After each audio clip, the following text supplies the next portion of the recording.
కొందరు ఉప్మా చేస్తారు, నాకు ఎప్పటికీ అర్థం కాదు. అందులో 16 పదార్థాలు వేస్తారు.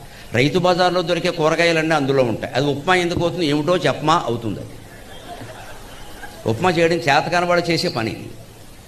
ఉప్మా అంటే కేవలం గోధుమ రవ్వ ఏదో ఆ ఉండేదేదో అదే ఉండాలి. ఇవన్నీ ఎందుకుంటాయో తాళింపై పోపై కావాలంటే 2 జీడిపప్పులే, వేరుశెనగ గుళ్ళు తుపాకు గుళ్ళు వేస్తారేటండి. ఉప్మాలో వేరుశెనగ గుళ్ళు ఏమిటి రుచి తెలియకపోవడం, అదే గడ్డి. అదే వేరుశెనగ గుళ్ళు అందులో ఆ మాటికి అడ్డు తగులుతుంటే చికగ్గా లేదు. అసలు ఉప్మా తక్కువ, ఈ గుళ్ళు ఎక్కువ. 2 తుపాకు గుళ్ళు కూడా పాడేయండి. అందులో క్యారెట్ వేస్తారు, కాకిరెట్ వేస్తారు. ఏంటది? అవన్నీ వేయకూడదు. బఠానీలు శనగలు ఇవా, అది ఉప్మాయా?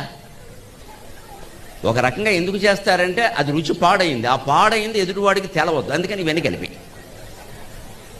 మొత్తం కలిపిస్తూ ఉంటే ఉంటాడు, పోతే పోతాడు.